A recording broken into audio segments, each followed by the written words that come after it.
미국이 북한을 테러 지원국으로 재지정한 것과 관련해 좀 더 자세히 김지은 기자와 들어가 보겠습니다. 김지은 기자, 북한이 이번 테러 지원국 명단에 오른 것이 9년 만이죠. 네, 그렇습니다. 앞서 리포트에서 보셨다시피 트럼프 대통령은 벌써 했어야 할 조치라고 언급을 했는데요. 북한은 대한항공기 폭파 사건 직후인 1988년 1월에 한 차례 테러 지원국으로 지정됐다가 이후 부시 행정부 시절인 2008년도에 해제가 됐었는데요. 이후 9년 만에 재지정됐다는 것은 미국이 그만큼 북한에 대한 초강력 압박을 가하고 있다는 것으로 풀이됩니다. 이번 테러 지원국 명단에 지정된 것 앞서서 이미 미국과 북한이 대북 제재 결의안을 통과시키지 않았습니까? 여기에 테러 지원국으로 또다시 지정되는 것이 어떤 의미가 있습니까? 사실 이번 재지정은 상징적인 의미가 무엇보다 큰데요.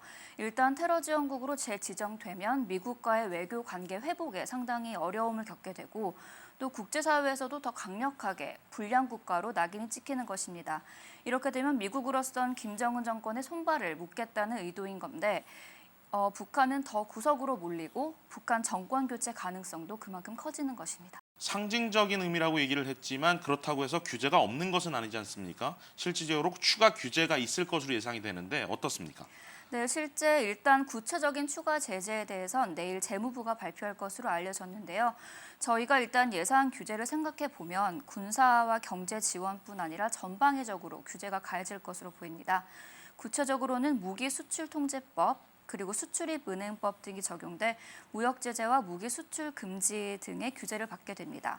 어찌됐건 최고 수준의 제재가 가해지기 때문에 북한으로서는 타격이 굉장히 클 것으로 예상됩니다. 자, 북한이 미사일을 발사한 직후가 아닌 지금 상황이 궁금할 수 있습니다. 트럼프 대통령이 북한을 지금 이 시기에 테러 지원국으로 지정한 이유 좀 설명해 주시죠.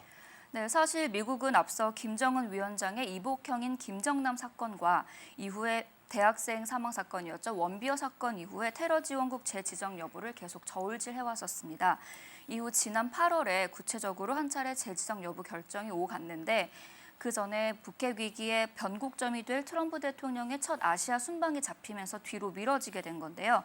트럼프로서는 이번 아시아 순방에 내심 북한과의 타협점을 찾을 수 있지 않을까 내심 기대를 했었는데 이번 중국 대북 특사와의 회담에서 북한의 도발 중단 설득에 실패하고 이제 미국으로 아무런 소득 없이 돌아오게 되자 이런 극단적인 조치를 취했다고 할 수 있습니다. 네, 일단은 재무부가 발표할 추가 규제 내용에 관심이 모이게 되겠네요. 알겠습니다.